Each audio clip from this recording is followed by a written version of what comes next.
suspects. The great Adequji and GQ are here, as well as Mr. Mark Cooper. What's up, guys? I got a muted mic on somebody. I'm saying out of the chat, they said the mic's muted, no audio. Who's the no audio? I have no idea who's. I don't know who's muted. Me, right? Well, Yeah, it's got to be you because you started off the show. I think you're the only one talking.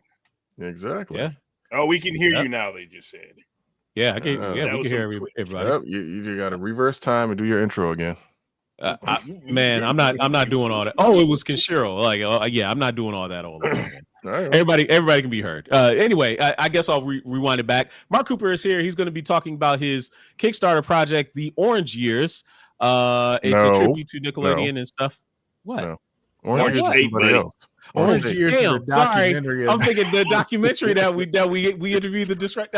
It's the Orange Tape. My bad. Here, it's the Orange Tape. I will help you out. I'm going to save you Please a little do. bit. What's up, Yeah. Amarak, Mrs. Amarak, Fallen Marvel, everybody checking in. Market 664 Preem, Wolverine Salad X. We appreciate all y'all checking in on the chat. So you can make sure that you continue to chat. Share out the fact that we're live right now.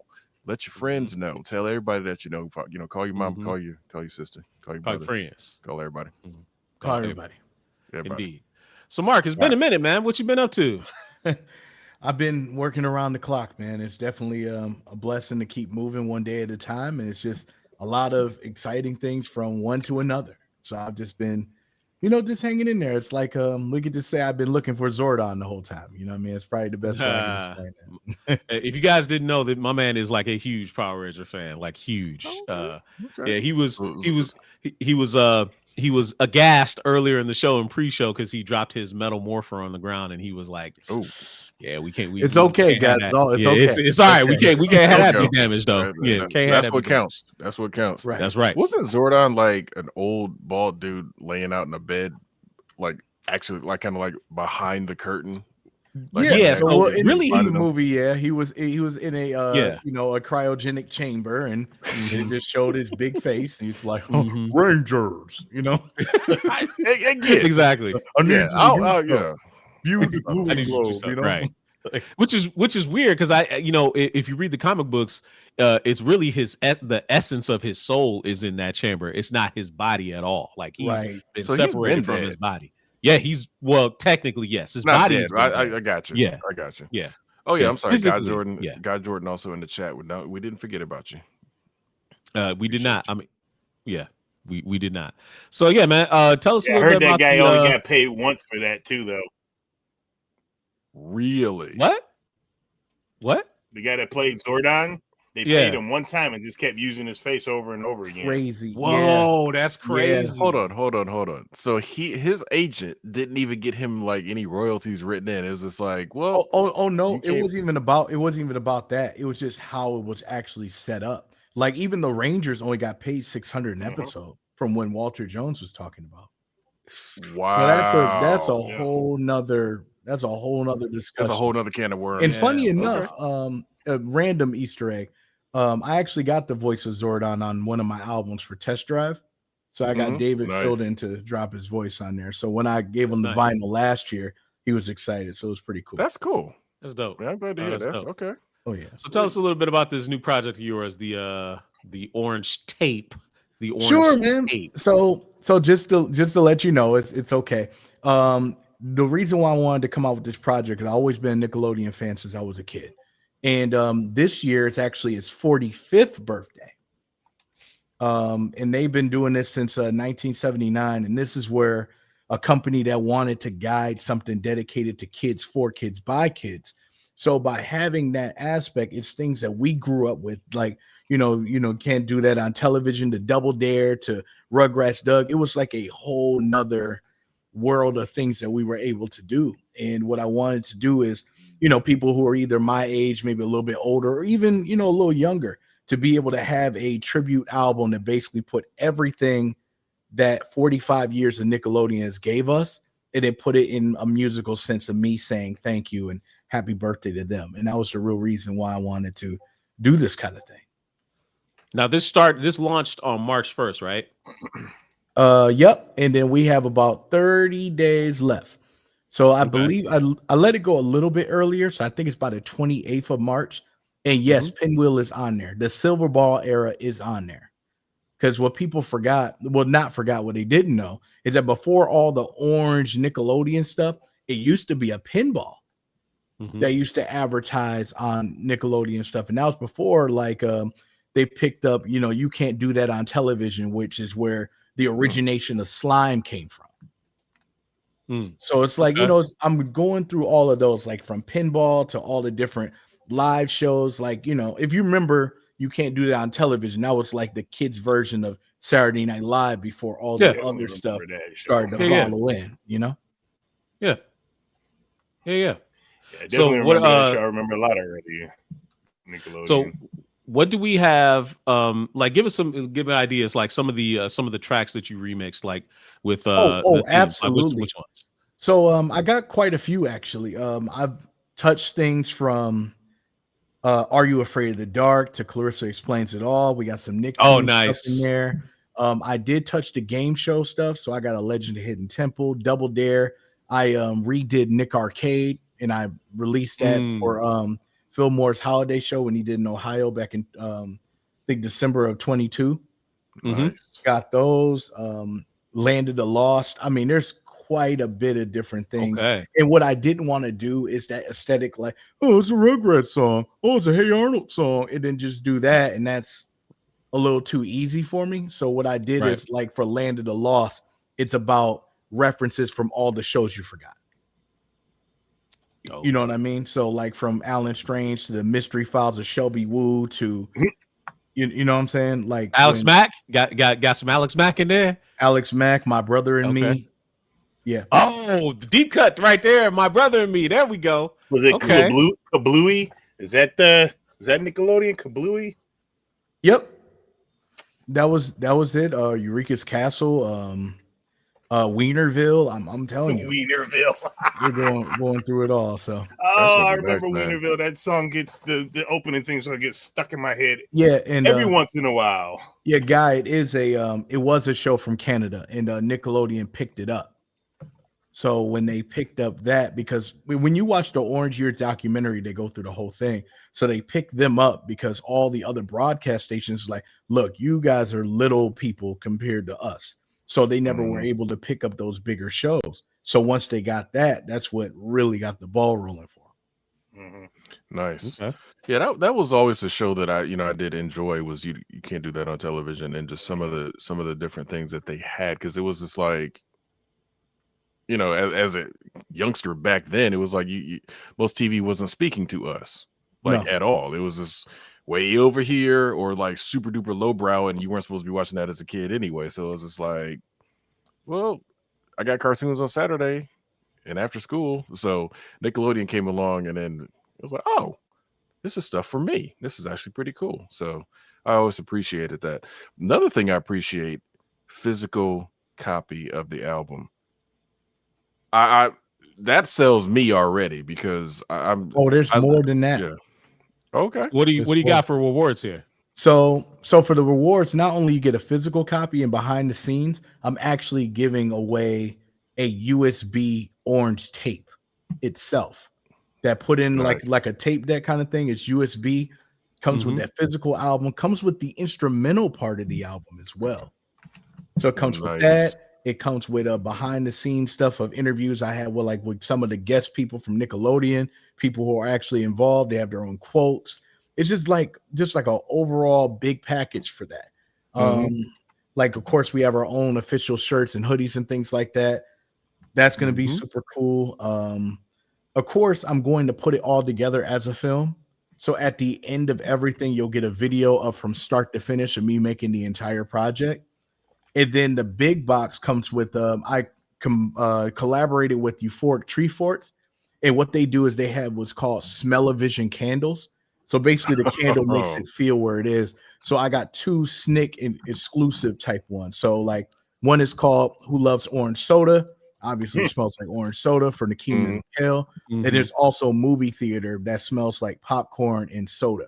So it's kind of like you're watching SNCC back on Saturday night on the orange couch if you had one. If not, you imagined it, and that was kind of the game I was going for. Which one of these is that one? Is that the aggro crag Nope, package, that's or is the that time that's capsule time package. capsule package? Okay. Yep. Okay. I even and look, had it's got one, 3 backers. That's pretty cool. They shelled out $200. That's pretty dope. Yep. You getting a And lot. That's pretty one sweet. of them is already sold out, which is You Pick a Nicktoon, which people can Mhm. pick the custom song of what I would do for them, and it just went super quick. Very nice. Very nice. Very nice. That's cool, bro. Very, very nice. So you said this is going to be over at the end of March. Is that when it runs I would out? say March 28th. And for individuals who are watching that decide to pledge today, and you decide to do that, I'll also include something extra. So if I see that you pledge today, I'll remember your name, and I'll also send you something as a surprise that's completely off the board for this that you guys will enjoy. Nice. Very nice. Very, very nice. So the link has already been put in the chat. For those of you that may be joining the show, hopefully later, I will put the link back in the chat a little bit later on as we go along. So obviously, if you guys haven't been on the show before, Mark is a huge wrestling fan. So I gotta ask him, what do you think about The Rock, Roman Reigns, Cody Rhodes, Seth Rollins, this whole heel turn going back with The Rock? How you liking this storyline? See, this is how I'm feeling about that. From somebody who grew up in like the Attitude Era, and you grew up with all the different heel turns, like what Hulk Hogan heel turned and made NWO, teaming up with, you know what I mean? Seeing that, it's really history repeating itself, but it just gets to the point like, that your peak writing was then, and by trying to revamp it with newer talent is a great move. However, sometimes for people who have been watching it for a long time, we're like, well, we've seen this before, but then we also have to understand the aspect of, well, they haven't, and it's hard to separate the two with that.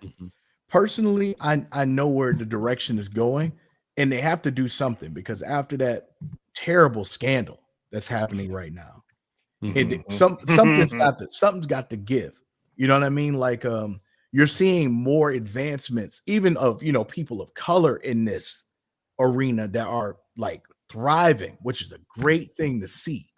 Yep. So we're appreciative of that fact that they're actually paying attention to those and really involving different types of culture in this, which I like. But as a wrestling fan that's watching before, it's something I've seen before, but I'm just very curious of how they would do it, because in all honesty, Cody really deserved a lot of stuff, and he constantly gets put back to the drawing board on stuff. You know what I mean?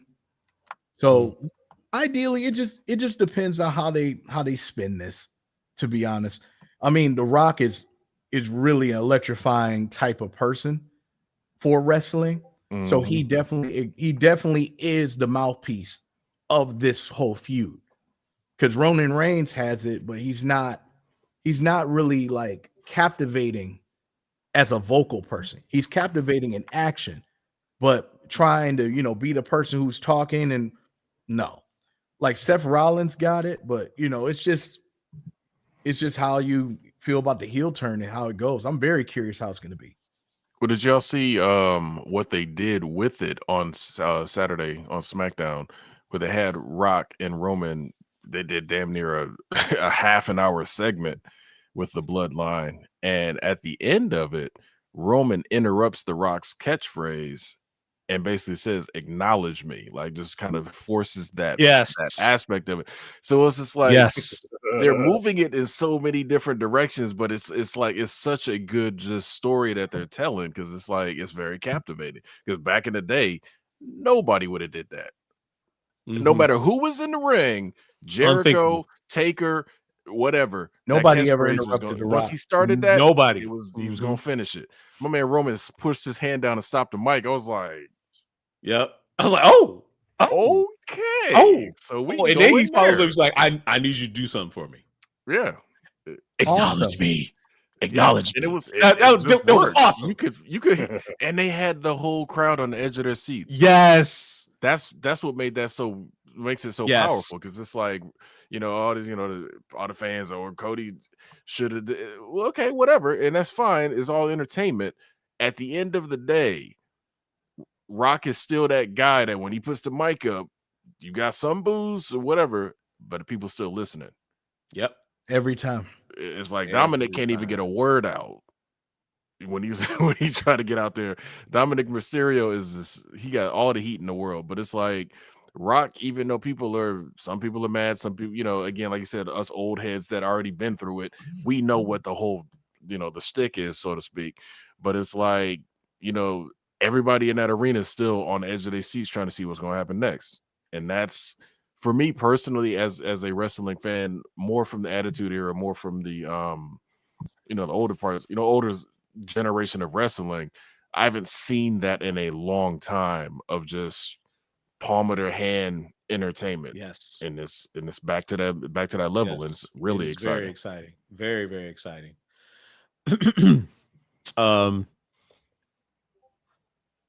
So Mark, what else you kind of been into, been watching, playing, anything been out there that's kind of caught your interest? To be honest, like I was explaining earlier, I was playing a little bit of Gotham Knights. Not really, I was enjoying it because I was the Batman game fan from Arkham City and and Arkham Knights, all that. But I just was kind of let down a little bit just by the way the movements were in the game itself. But it was great to be able to, control a Nightwing or Red Hood or Batgirl. It's pretty cool, but it just didn't feed the expectation. I'm still going to complete it and finish it because I like making sure I can at least see the storyline of all that. But that's why I've been really playing lately. Okay. Hey man, they put that thing for free on PlayStation Plus. And that's why I got it. Yeah. I haven't fired it up yet. That's how I feel about it. I haven't even fired it up yet. Hit that free 99. Yes. Even though it's free 99, I still ain't playing it. That's something else. I feel like that's the way it's gonna be for me with Suicide Squad. When Suicide Squad becomes free 99, I'm probably still not gonna play. I might add it to my library and download it because maybe on the off chance when I get really, really bored one day, I'll play it. But more than likely, probably not. Probably not. More than likely, probably not. So we got some fans of yours in the chat over here in Facebook, and not in Ryan Francis is here. Prowess is here. Dragon Ball Super Dope was also a great podcast is here. And I also saw somebody said they backed the project, so I really appreciate it. The other Steve. I'll make sure I put the other Steve is back. Nice. Longtime viewer of ours, really good guy. He's an amazing guy. He's got a place in my heart. My middle name is Steve, so that works. Oh, there we go. There we go. There we go. So he's the other Steve for sure. Yes, the other Steve, indeed. Yes. But no, man. So I saw Dune 2. I don't know if you saw Dune, but Dune is an absolutely amazing movie.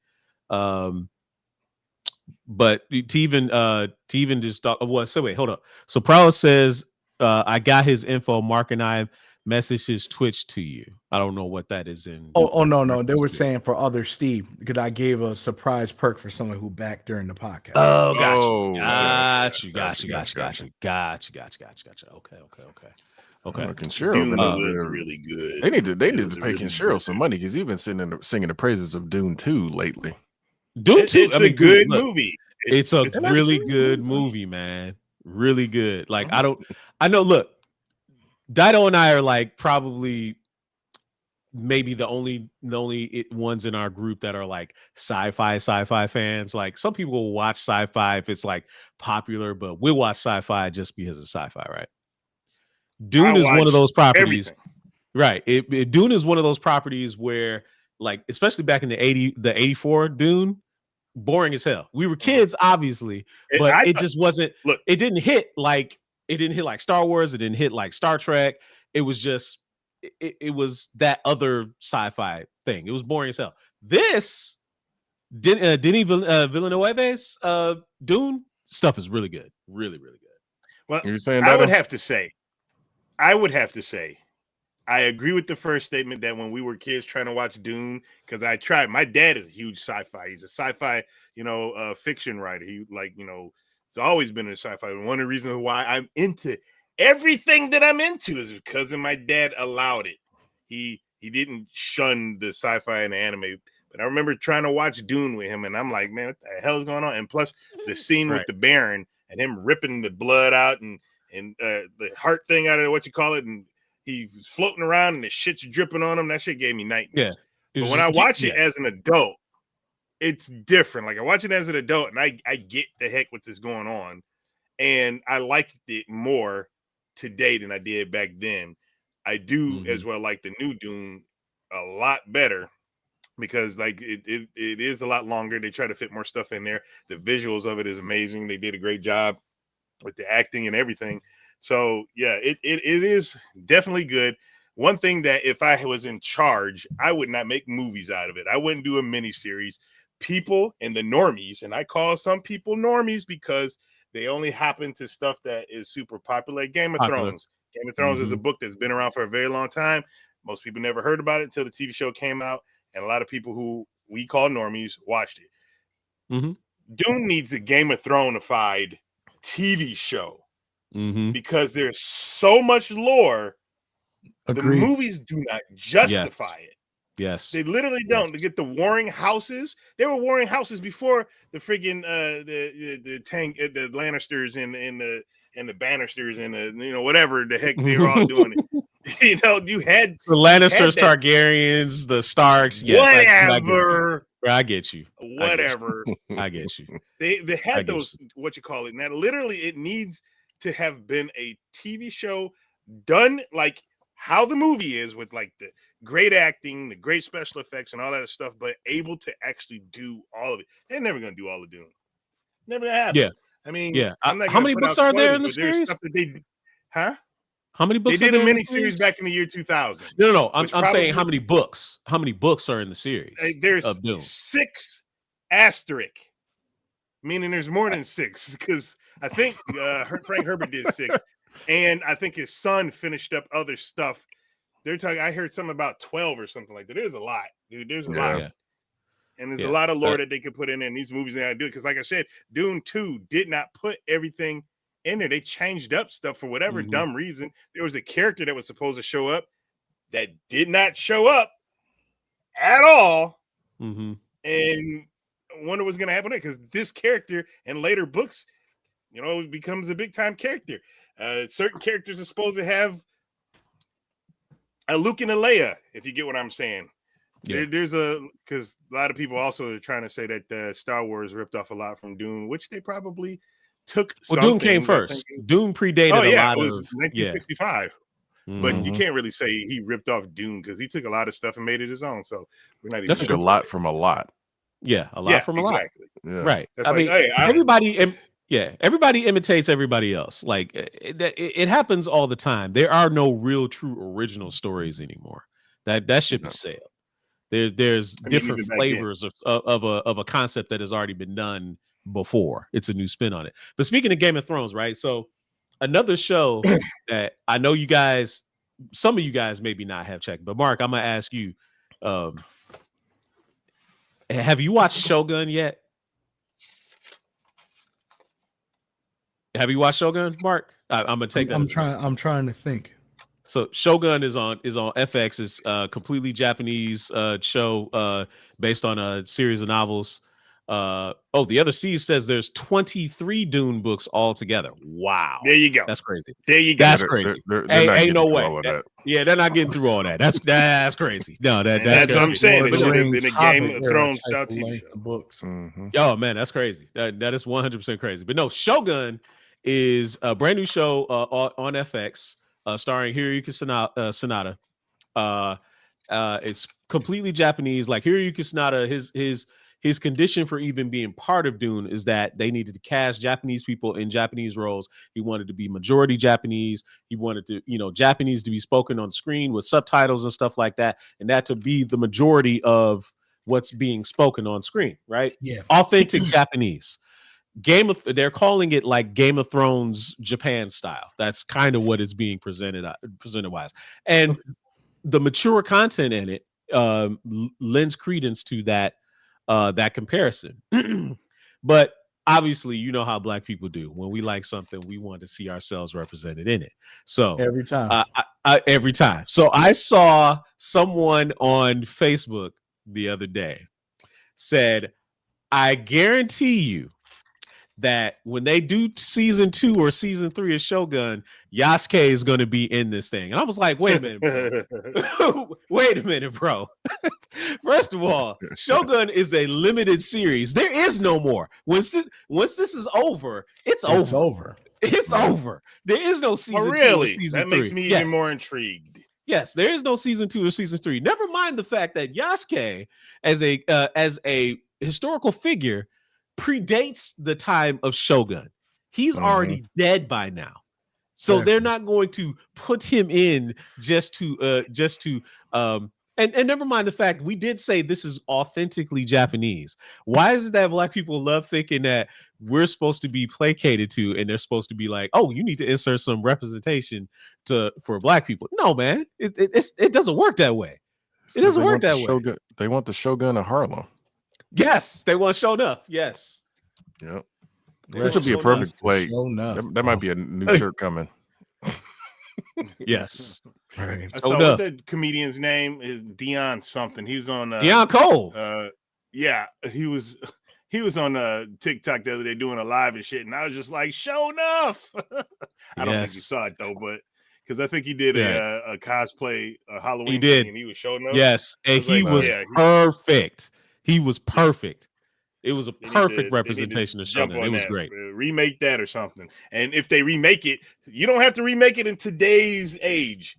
Set that shit in the 80s. Keep it in the 80s. Mm-hmm. Hey, so Mark, let's flip it back to Nickelodeon, maybe even part of your project. So I'm gonna ask you something, and this might be super hard for you to do. Okay. You as a music guy, Nickelodeon's had plenty of themes. What do you think is the best Nickelodeon theme of all time? Of all time, bro. Of all time, bro. Yes. Yes, I'm gonna do that to you. And y'all in the chat, y'all can say it too. What is the best Nickelodeon theme of all time? That's right. That's right. What's 45 years. I know it is. I know it is. There's some standout ones and there's some trash ones, but which ones 100% is number one? So Marcus A64 says Pete and Pete is the best of all time. I don't know about Pete and Pete. I don't know about Pete and Pete. Now Pete and Pete actually had like a real band come in there and play that. Sure did. Yeah. You know what I mean? I mean, they had the guy from REM was in that show and a whole bunch of, you know, big rock stars in that. Like oh my God. You got TLC for all that. You have it. You got TLC for all that. That's good. Yeah, all that. But see, all that was so simple as a theme, though. So, but it was good. So could you Julio for Keenan and Kel, like okay. Double Dare with the crazy guitar solo, not to mention Wild 'N Crazy Kids had one too. So for me, it's kind of between those two. So I love the Double Dare theme, but just like you said, mostly because of that guitar solo. That guitar solo, you was air guitaring as a kid when that song came on. And it was good stuff, man. It's not fair. There's get the picture. Fair. I don't care about fair. I'm not trying to be fair right now. I'm not trying to be fair right now. I just need the question to be answered. Putting him on the hot seat, huh? That's right. That's right. Care about being fair right now. So you got to give me one. Like, what is your all-time favorite? Like, you just listen to it over and over and over again. Prowess, the Testament says Rugrats and Hey Arnold. Pretty good. Hey Arnold, I actually like. David the Gnome. He's like, nah. David the Gnome was nuts. Mysteries of the Cities of Gold was nuts. Yo, yes. Inspector Gadget was nuts. Kablam was great. Chalk Zones was ill. Danny Phantoms, Jimmy Neutron. Danny Phantom's theme song was dope as hell. It was for a cartoon. It was dope as hell. 100%. All right. So, okay. So if I had to pick, you got to pick between those. 45 years. I love all those.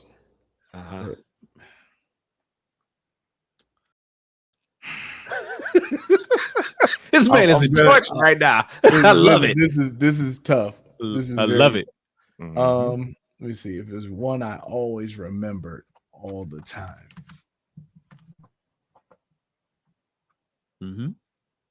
Somebody said Danger Mouse in the chat. Well, yeah, Danger Mouse was definitely up there. Even What Would You Do was ridiculous.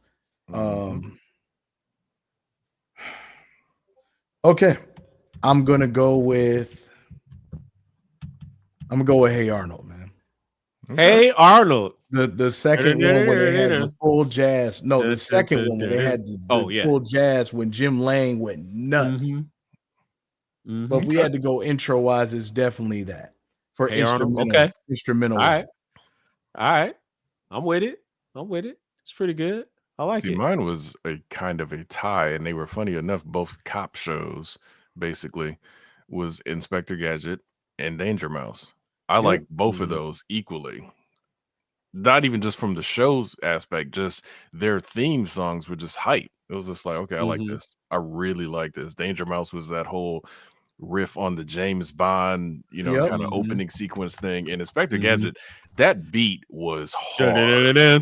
It just worked. It's like you just add any drum kit bring one back to you. Yeah, you add any drum kit backbeat to Inspector Gadget, and it usually works. I was like, dude, that is so it's good. all bad. I flipped it probably twice. Nice. So nice. And that's, to me, that's what makes that Matthew Dr. Snuggles. Dr. Snuggles. I think that's yeah, his choice. You guys don't remember that, Dr. Snuggles. I think that's his choice. Dr. Snuggles. But there was, but the thing is with Nick, like they also adopted shows later.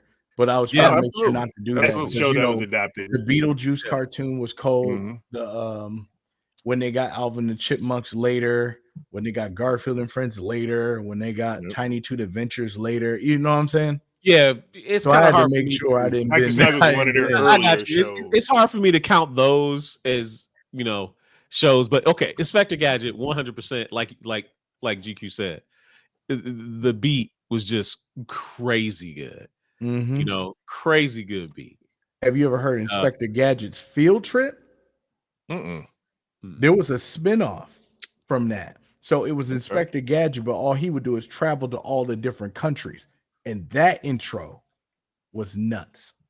So I'm gonna have to go on YouTube and track that one down. Inspector Gadget's Field Trip. Yeah. So was Don Adams still doing the voice at that point, or had he passed away by it? Okay. Nice. All right. That's cool. But no, I was gonna say the disappointment for me being an Inspector Gadget fan as a kid is that Matthew Broderick film, Inspector Gadget, was a complete letdown. Yep. I was so disappointed by that. It was one of those things where like there was no way you were going to recreate that, especially at the time when they made that movie. Like 30 years later, it was like, it's like, first off, you already broke the rule. I don't want to see Dr. Claw. I understand that whoever you cast as an actor is going to want to get some FaceTime. I don't want to see Dr. Claw. That was the I didn't either. That was the whole gist of the show. It's like Frank Welker did that awesome voice, and you never saw him ever. I'm gonna get you, Gadget. It just worked.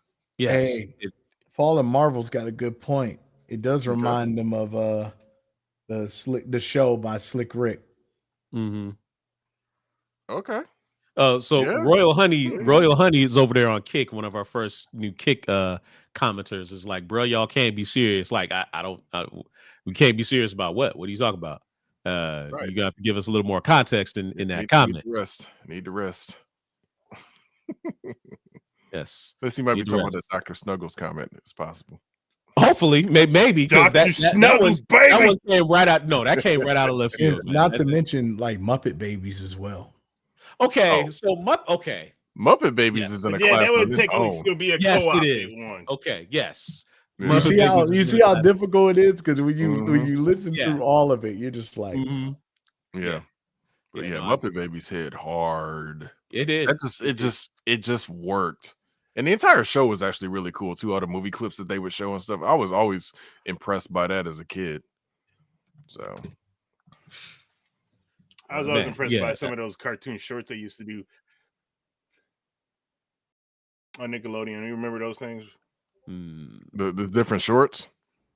Salute. Oh yes, Yeah, they like usually do shorts like in no, between no, shows. the shorts. Oh, the shorts different that they shorts, do. yeah, for the animations, like the different animators, yeah.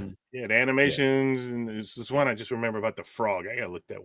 I kind of miss those.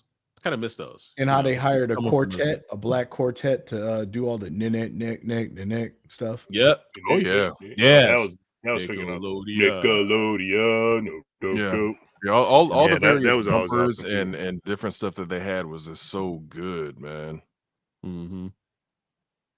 Yeah. The guy Jordan saying the Star Wars episode of Muppet Babies. Muppet Babies. Okay, yeah, and that show was in licensing hell. Like after it left, they'll never be able to. You were never going to see that again. Never going to see it again. Nah, if you didn't record that off your TV, you would never see those again. You never see it again. Yes. Licensing nightmare. Like I remember when Stan Lee was in an episode and they were hopping through like all the Marvel shows or something like that. Yeah, I remember that. Yeah, it's funny. It was funny, good stuff. Man. Memories. I know, memories, right? I have to look up and see if I can find a box set of that, like the DVDs or something. Oh, you'll never find it. You'll never ever find it. Like I've already seen reports about that. They won't put that one on there.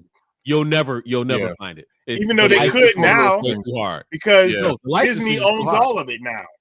I guess that's true. It might be a little bit easier now. Who released Ghostbusters originally? New Line Cinema, was it? No, it was one of the It's TriStar, Columbia Pictures. So that's Sony. That's Sony. Yeah, because you got to remember they had scenes from Ghostbusters they would show. They had Star Wars stuff they would show. They had a whole bunch of just all the way across the board. So there's going to be stuff that's just going to not be shown. As far as as episodes and little cutaways and references and stuff that they would do. So it's unfortunate. Yeah, it is unfortunate. Hey, we got a Dr. Snuggles like. Oh, that's no, that's I was about to say, okay. No, that's him putting it out everywhere. That's all. I'm just making sure. I thought all of a sudden Dr. Snuggles suddenly got super popular and everybody in the chat was going crazy. He's putting it out everywhere. He's putting it out everywhere. All right, so let me hit y'all. Let me hit y'all with this, and this is gonna be tough, right? So I saw this post on Facebook, and I wanted to bring it up to you guys. We're gonna play a little funny. We're gonna play okay. So a pivot. Royal Honey is asking us an opinion on Kick here. What's your opinion on there being no Dragon Ball Super season 2? So I actually don't like that. They're instead deciding to do Dragon Ball Daima and make them all kids again, right? Well, coming to the Grand Tour for a second time. This basically exactly. It's like Dragon Ball GT all over again. Except this time, Vegeta and Bulma and Chi-Chi, they're all going to be kids again, which is like, why? Like if you're reading the manga of Dragon Ball Super, and they've already just gotten up and past where Dragon Ball Superhero, the movie, left off. But we're not gonna get the fight with what was my man the Moro? Moro. We're not gonna get the Moro. We're not gonna get the Moro arc to be animated in Dragon Ball Super. Like I feel cheated. I feel 100% cheated. I wanted to see Vegeta and Ultra Ego. I wanted to see him go against all of Moro's minions, dude. That was supposed to be. Yeah, I want to see. It's long overdue for Vegeta to get shine. Long overdue. And like in the manga, and for them to just in the manga, Dragon Ball is a money maker, and we all know that. They know it's a money maker, and when they're gonna put this one out there, they're gonna put it out. It's gonna fail, and then they're gonna get into Dragon Ball Super season 2, whatever. They're gonna animate the rest of that stuff. There's no way they're gonna leave that in manga form. Well, leave all that money just sitting there. I don't know, man. Because here's the thing.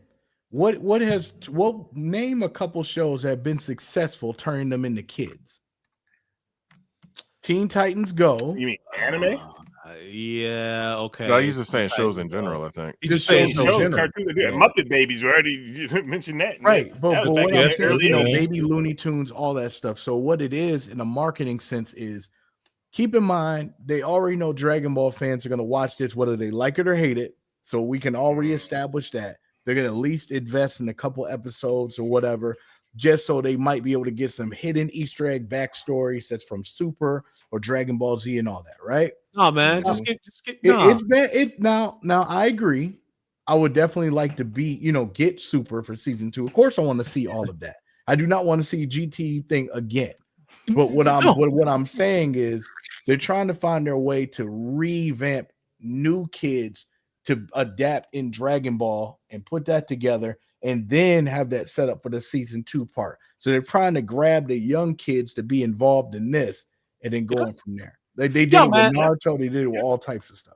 See, Royal Honey's got it right over there on Kick. The follow-up answer says, what was the point of putting out Superhero and not follow up with season 2? I'm like, dude, we got Black Frieza that we're supposed to get. We're supposed to get Ultra Ego Vegeta. We're supposed to get Perfected Ultra Instinct Goku. Like, come on, man. And not only that, what was the guy that was working for the Space Patrol that was like the angel? Jocko?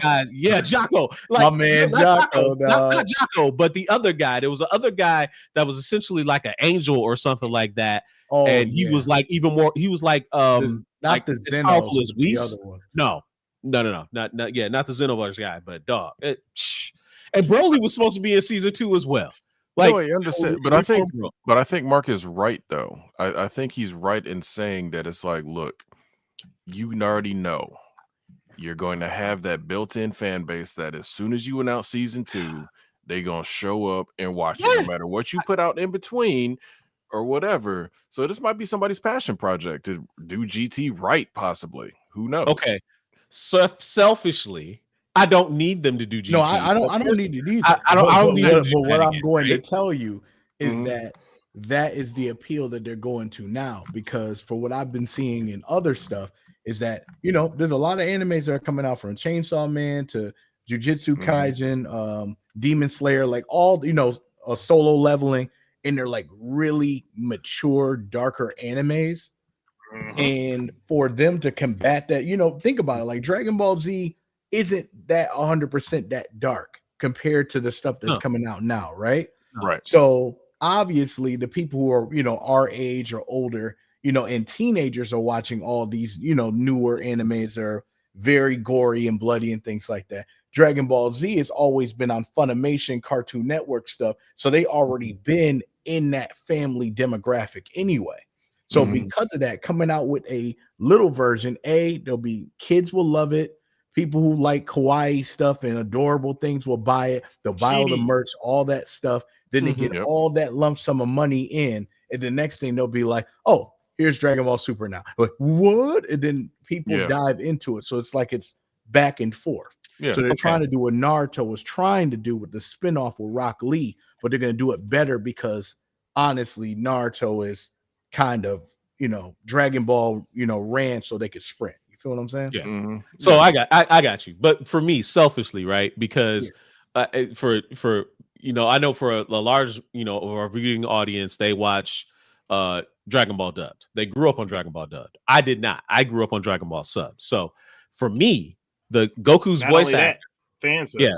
and fan subs. So Goku's voice actor, Masako Nozawa, she's 87 years old. She ain't got much time left. That's right. She's already doing Super Dragon Ball Heroes. Could have 20 more years left. You don't never know. And look, man, I hope so. Feed her some senzu beans and keep her going. That's a very good point. Just saying. Japan is a very honorable nation. Are they going to let somebody else voice Goku that is not her? I don't know. She's been doing it for 40 years. Actor to die from that, because didn't the voice actor? Bulma's voice actress died surprisingly in Japan. Yeah, and somebody else who did was it Mr. Satan's voice actor? Didn't he die? Mr. Satan's voice actor died, and so did Greg Ayers. I think his name is. And so, no, not the American one, but the Japanese one, right? I think he passed away, but so did the Japanese voice actor for Tenshinhan. He passed away too. Yeah. So, but Ten was such a secondary character. They can replace him and nobody's going to care. Goku is Goku. You can't just replace Goku. The thing is, if you think about it, if Goku is, and he is as big as what we say he is, they are going to have to. They're not going to sunset a huge character like that. Let's imagine, Christopher Reeve passed away. Well, no more Superman movies ever again. They're not going to do like they did to fucking Black Panther. They're not going to do that. Yeah. That's not going to happen. So somebody's asking, like, I'm serious when I say this. Like, I'm gonna put it on the screen here so you can see it. But like I said, Masako Nozawa is 87 years old. Like, it's right here. She's 87. Like, she ain't getting no younger. Right there. Who knows? But she ain't got much time left. I'm just saying. Maybe. Yeah, maybe. Again, we don't know. But at the same time, like Dido said, the character's too big to cancel or get rid of because the voice actress is passed on. And there's probably thousands of people that sound just like her. It's like that's one of the things. If you look at look, here you go. Perfect example. Looney Tunes. We all know he was a great voice actor at the time. Mel Blanc. Mel Blanc. You got this one guy right now who's like doing. He's basically this Mel Blanc. He's doing Bugs. He's doing Daffy. He's doing all of them. So they didn't get rid of all those characters. So they'll put out an audition. They'll get somebody who sounds like her, which I'm 100% sure there's thousands. If Japan has over 100 million people and just people who like the anime, you know. Okay, I was gonna say I'm glad it was said that way afterwards. It's like probably 1,000 sound just like that. What are you talking about? I don't know, bro. But to address what Fallen Marvel said, is she's a legend. She's voiced at least 3 different characters. Nah, bro. Let's count how many Dragon Ball characters she's done. Goku, Gohan, Goten, Bardock, Turles, Goku Black. She's the Mel Blanc of Dragon Ball, dude. Just come on. They'll find another Mel Blanc. Did do those exactly. They will find somebody else. Again, that's selfish of me. I know. They might even go the AI route. Yes, James Earl Jones signed off on his voice, and his voice is untouchable because he knows he doesn't sound the way he used to sound when he originally did Vader anyway. Yep. So Mufasa. Yeah, exactly. So it's like, let that man read the dictionary and then, okay, cool. Now you got his voice for the rest of all time. So she might be under the same potential possible thing. That's frightening. Could you imagine like 2085 is Morgan Freeman out there like, I don't know what like. The voice of God. The voice of God has never left us. Come on, you smoke crack, don't you? Right. Come on, Sam, jump. Come on, Sam. Oh my goodness. Now that's the man he's one of those guys where like you look at him and Lean On Me, and then you look at him now, like don't even look like the same person. Like in Lean On Me, he looked completely different. At least as far as I was concerned, I was like, good God. I know it's old, age, but it's like he looked like a whole different person. Yeah. Yeah. So, like, wow, it's the same guy. I'm like, okay. All right. So we got almost 10 minutes left. And I'm gonna, now that thanks for that, Royal Honey. Appreciate the comment for us as riff off. So I got something for y'all that I really want y'all to comment on. Right. So on Facebook earlier today, I saw this post and I really wanted to bring it up on the show. So we were playing a little game, and I want everybody out there in the comments to do the same thing. So this game is called it's for movies. It's rent one, buy one, erase one. Right? You'll rent one movie, you buy one movie you'd have forever, and you erase one movie from existence. And the 3 movies are Old Boy, the Korean Old Boy, Battle Royale, and The Raid Redemption. Okay. That's easy. I'm already ready. Yep. You ready? Okay, let's hear it, man. Rent Old Boy. Rent Old Boy. Yeah. Buy Raid Redemption. Okay. Erase Battle Royale. Oh. He and I are on the same page. 100%. That's the exact same answer. The Raid Redemption was ridiculous. Let me explain how ridiculous it was, okay? The fact that you basically had one dude and you had a whole SWAT team of cops come in and they picked everybody off. Like everybody in that apartment knew the assignment. They all did. Then they had the final guy, forget his name. I call him X-Pac. He looks so much like him. But dude was beating the mess out of him and his brother for like a good 15, 20 minutes. Right? Dunzo. I mean, that's why part 2 was so crazy. Because afterwards he's just out of everything at this point. But it was able to show that everybody could fight. The choreography was top notch, and at the end of the day, at the end of the fight in the hallway, somebody is going to die. This isn't one of those, I'm just going to lay here, it's going to be that, and I show up later. No. And they also made the villain himself not be the super big, 80s guy or whatever that you fight at the end. No, you just literally just off him. Because he's just the person who just runs it. He's the boss there. Yeah, Mad Dog. Exactly. Mad Dog was. I have to disagree just ever so slightly. I love The Raid. Don't get me wrong. Great movie. It is 100%. But I think Old Boy is a way better movie in terms of character, in terms of acting. And they had a friggin' awesome ass fight scene, corridor, one shot, long, fight scene, what you call it, in the ending. Him and that damn hammer. Up. Yeah. The ending was fucked up, bro.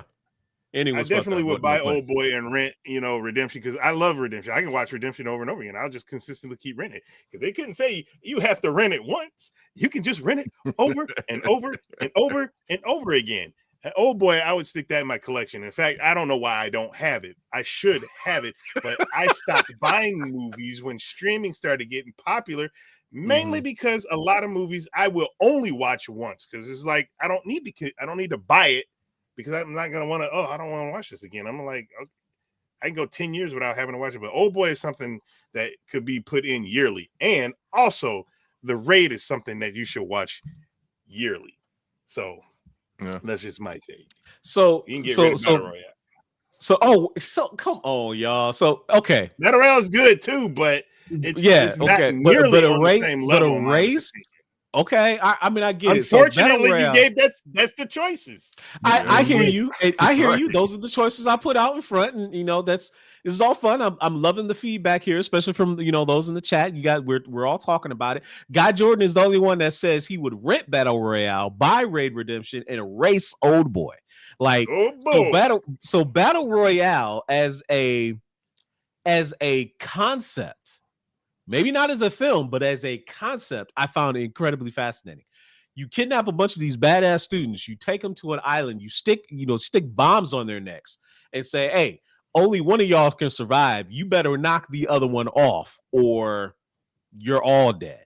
So it's dog eat dog world, and people that you normally think would might be your friends are ready to kill you at the drop of a hat just so they can survive. Like the concept is fantastic. I love it. I think it inspired. For most people said that inspired the Hunger Games series. No, it's the other way around.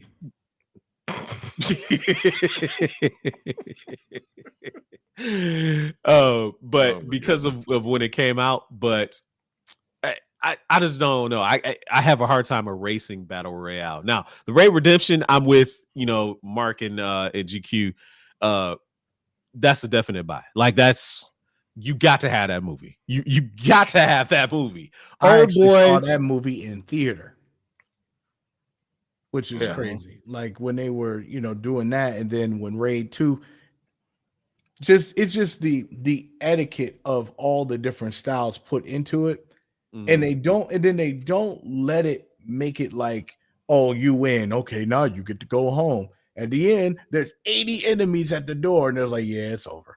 It's like, we're not even gonna let you. And then they're wondering, like, is there gonna be a part 3? I'm like, is there a part 3? I was like, bro, you know how much blood this man lost? Right. Well, Cream's in the chat, and he actually has a really good comment, right? He says, to be fair, some movies are one-watch movies, and some are annual events for sure. Cough, Big Trouble, Little China, cough. 100%. Exactly. No, he's right about that. He's 100% right about that. Yeah, yep. That and Running Man, I also substitute in there. Oh, the Running Man. Yes. Running Man. Punch you in the really stomach and good rip out your spine. Cobra. Really good movie, The Running Man. Really, really good. All right. To answer Fallen Marvel's question, the movie you're thinking of is called The Condemned. That's the movie that Stone Cold did. That was the Stone Cold Steve Austin movie. Yeah. Okay. Yeah. He was still funny. It was a fun movie. Still funny in Expendables though. Like that's one of my favorite random. The first 80s, Expendables 80s and the bust. second Expendables are my favorite two out of those four. Yes. Do you guys was okay because Mel Gibson is Mel Gibson, so that made it fun. But being PG-13 hurt it. And then 4 was like, okay, most of y'all are too damn old now. Bro, I wanted it to be so much more because it had, Tony Jaa and the dude from the Raid, and then made him like whatever. And then I love Jason Statham, but Jesus, bro. Like here's what just to go on a quick tangent. Here's what I would have loved to have seen out of Expendables 4. First off, no Megan Fox. I don't have anything against her or whatever, but I would have wanted this movie to have been filmed and made 6 years ago. I would have liked to have seen Jackie Chan finally play a real villain and be a crime lord that runs his own version of the Expendables with Tony Jaa, the Raid team. Oh, that would have been all of those guys. Then it would have been like, okay, Jet Li, I know he was going through what he was going through, but I would have loved to at least see him on his last Expendables film, maybe get taken out in this one or whatever. Yeah. But I would have liked to have seen, like, okay, Stallone, you got your crew, mercenaries or whatever. This is the triads you're going up against. What you got?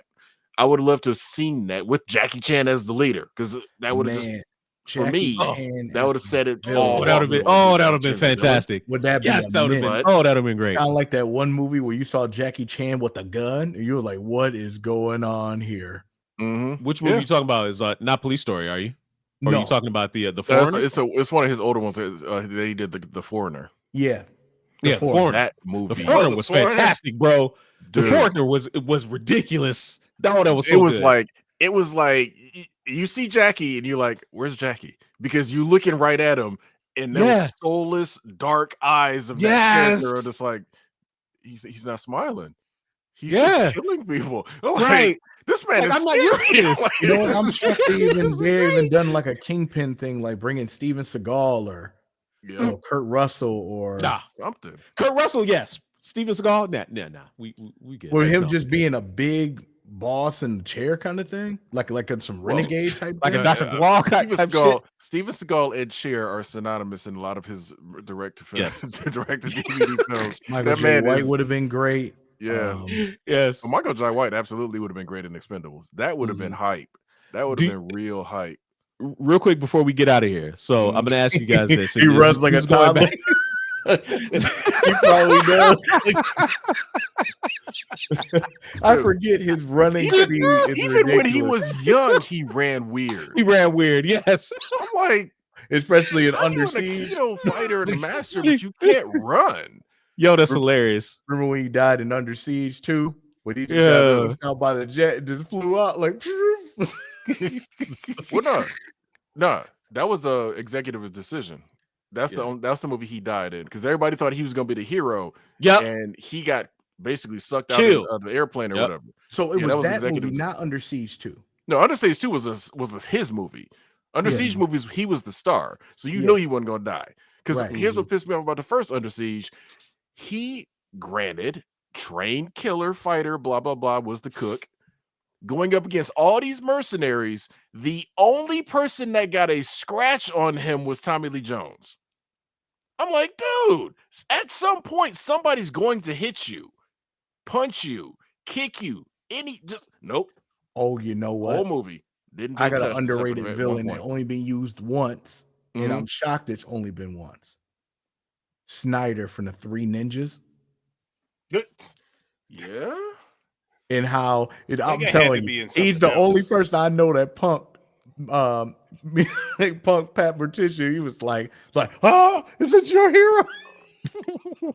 Gave him the meanest crescent kick I've ever seen in the 90s. Like, yeah. But no, So Guy Jordan brings it up real quick. I'll highlight it. He said, Mhm. referring to Steven Seagal as the kingpin type of villain, he did it in Machete, which That's his true. death in Machete was hilarious because he was like, I'm just gonna commit seppuku and do it myself. I was like, Mhm. that was funny. Yeah, he's only been in 2 movies. Wow. Fallen Marvel Spider? says Spider always reminded me Yeah. of Robert Garcia from Art of Fighting. Yeah, Yeah. Yeah. yeah. The guy's only been in 2 movies. That was very surprising. Okay, so real quick, like I said, we're Mhm. we're about to be a little bit over time, but I gotta get this one out, and I'm gonna ask you this because it's Expendables related. So we know Arnold was only in it for like a blink. Do you guys resent that his governorship prevented us from getting him being an Expendables proper? They Do saw you that wish in that part happened? 2. What are you talking about? But no, I mean, like him actually being a part of the crew. He You wasn't know what I mean? supposed to be. he wasn't supposed to be. He was He was just a the guy Heyman that took was. over. He was the person competing with Stallone, basically. Mhm. But do you think if he hadn't have been the governor that he might have been able to be a part? Well, I No, don't because know. go ahead. Because the thing is, Stallone and Schwarzenegger always been competitive since they were in the 80s and the 70s stuff. Like, Yep. oh, I can do bigger guns and bigger knives and stuff. So I doubt it. What I Okay. wish I did see though, that was a little bit more. I love the connection with him and Statham. Like I really love that Yep. The dynamic. companionship Mhm. there. Yep. I just wished that they just dove into more different types of action characters. I would have liked to see Ho Sun Pak, Liu Kang. I would have loved to Mm, see that. I would have Mhm. loved to see mm, maybe some people that we knew from game properties that was in that. That'd have been mhm. dope. It's just there were just missed opportunities because of the list of actors that you had. Mhm. I was furious in 2 when they took out that crazy sniper, but I knew he was so OP, he was going to die. And but John Claude got one of the most bone chilling quotes I've ever heard. He's like, "Are you afraid of me? You should be." And Yep. gave this man the meanest kick with his neck, bro. Like, Van Damme was perfect, He and was they perfect. named the character villain. yes, I thought that Yes. was so cool. yes. I'm like, Expendables 2 has so many good things about it. It was like that's how you do a sequel. You had this Mhm. concept with the first one. They like, look, man, this takeoff. We can do whatever we want now. Chuck Norris was in it. Van Damme was in it. Scott Atkins was in it. I'm like, dude, you had Yeah, a they checked all the killer Chuck boxes. cast. Norris It was it aesthetic was it with was a good. They gun checked all the is boxes. just that was just Mhm. like, Yeah, Oh. Well, Mark, it's Well, been great having you on, man. It's great absolutely. catching up with you. His project, The Orange Tape, is on Kickstarter right now. He's giving a special prize to anyone that backs the show, watching the show today. He'll remember you and get an extra prize in there. I'm posting the link in the chat right now for everybody to see. If you are just joining the show now, it is up there right now. Go to this man's Kickstarter and get there. He's got some really good rewards for you guys. Mark, we're gonna have you be back on the show, man. It was cool to chop it up with you. it's an honor, man. I'm glad you guys are back too. Can't wait to see Oh yeah, the more absolutely, content you man. guys are coming for the future. All right, cool. Thank you, man. Yeah. Appreciate that. So for that's gonna do it for us today on Culture Junkies Live. We'll be back next week, 9 p.m. Eastern, 8 p.m. Central, with another great episode from our friends, the great Adakuji and GQ. I'm Kishiro. We'll see you guys later. Peace out. Yep. Peace.